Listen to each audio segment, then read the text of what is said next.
anduk baliho tinggi-tinggi. Kita nggak tahu di belakang kepala yang besar di bawah itu ada isinya apa nggak tuh. Kan itu intinya. Jadi rakyat Anda merasa tuh terlalu pintar, jadi kadang-kadang menjudge orang. Ya. Presiden Jokowi yang juga Wali Kota Solo Gibran Rakabuming Raka sowan ke kediaman Rocky Gerung.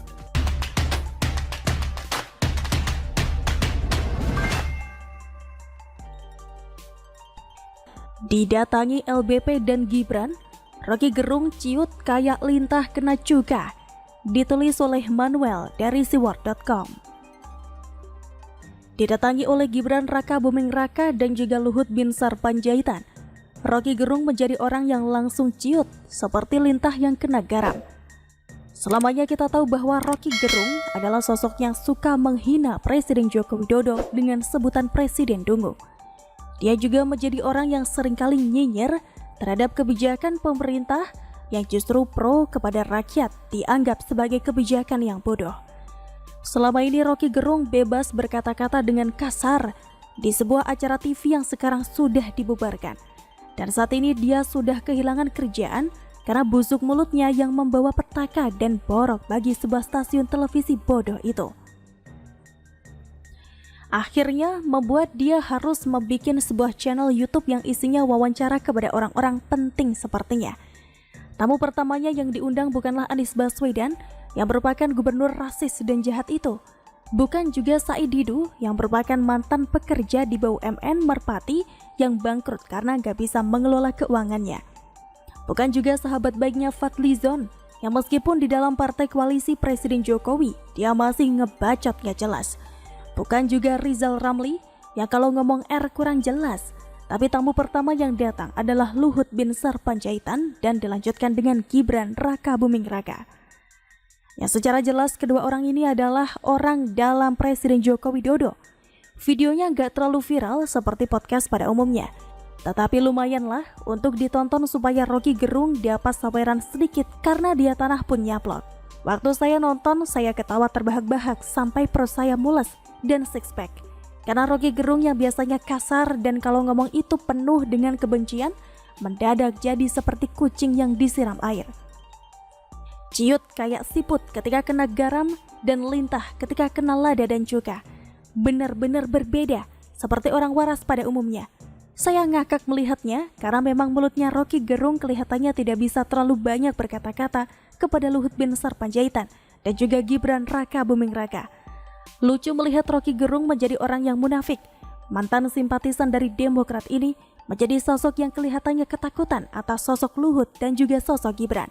Ternyata dia hanya berani ngatain orang dari belakang. Ciri khas dari pengecut. Jangan heran jika saya tidak percaya serta merta kepada Rocky Gerung meskipun dia sudah mengundang orang dekat Presiden Jokowi. Mungkin orang ini ingin dapat jabatan dan seenggaknya dapat kursi komisaris lah. Karena gelar profesornya pun ternyata abal-abal. Sekian roasting saya kepada Rocky Gerung, semoga dia gosong. Kita lihat saja nanti 2024. Dia masih dukung SBY yang turun gunung atau menjadi orang yang menjilat pemerintahan yang melanjutkan tongkat estafet Presiden Joko Widodo. Munafik adalah jalan ninja Rocky Gerung. Bagaimana menurut Anda? Ya.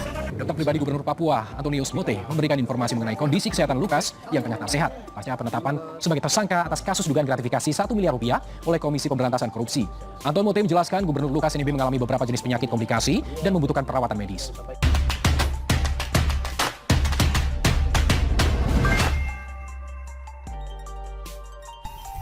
Mangkir karena atlet, bukannya olahraga di Stadion Lukas NMB, malah ke kasino. Ditulis oleh Manuel dari siwar.com. Kuasa hukum Gubernur Papua Lukas NMB, Aloysius Renwarin, mengatakan kliennya tengah mengidap sejumlah penyakit seperti stroke, gula, dan ginjal. 3 penyakit yang menjadi sangat umum alias tipikal dari orang-orang yang jarang berolahraga dan tidak kontrol makanan. Padahal kalau mau bicara Lukas NMB, si orang Demokrat yang satu grup sama SBY, AHY, Hinca, Panca, dan kawan-kawan partai gurem tersebut, di Papua ada stadion olahraga yang sangat besar yang namanya Stadion Lukas NMB. Ironis banget. Bukannya seharusnya dia jaga kesehatan dengan berolahraga di Stadion Lukas NMB yang adalah namanya sendiri. Dia malah ke kasino. Orang Demokrat memang gak bisa mensyukuri apa yang mereka punya. Lihat saja para koruptor dari Demokrat. Banyak. Demokrat mencetak banyak sekali koruptor dan menjadi narapidana.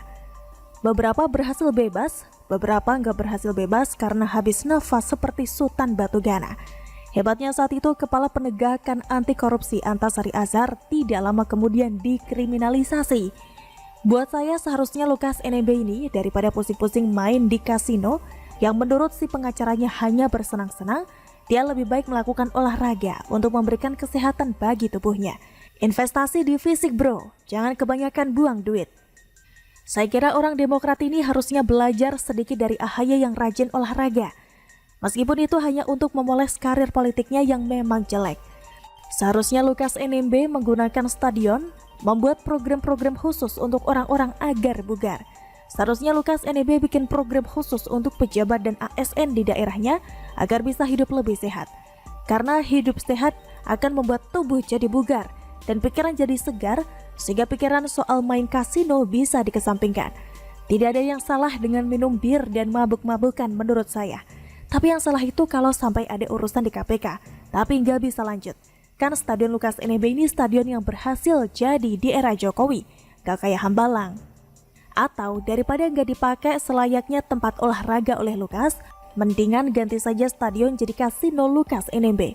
Tapi Indonesia masih tabu ya soal judi-menjudi. Saya sih gak tabu sama judi, toh duit gua juga kan. Kalau bukan duit gua, ya gua malu berjudi.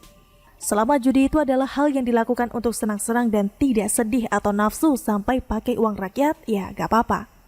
Toh juga ini kan having fun. Tapi kalau urusan temuan dari PPATK itu bagaimana? Ya tinggal tanggung jawab masing-masing yang bersangkutan saja. Sudahlah Pak Lukas, mending olahraga di Stadion Lukas NMB sebelum nanti diganti namanya jadi Stadion Joko Widodo. Nanti AHY nangis dan baper lagi. Bagaimana menurut Anda? Proyek Jalan Tanya, siapa menteri yang paling sering terlihat bersama Presiden Jokowi ke berbagai daerah di Indonesia? Pasti yang disebut adalah Menteri PUPR, Basuki Hadi Mulyono. Basuki kerap mendampingi Jokowi meninjau dan meresmikan berbagai proyek infrastruktur, mulai dari jalan raya, bendungan, dan pembangunan kawasan wisata. Basuki juga sikap menemani Jokowi.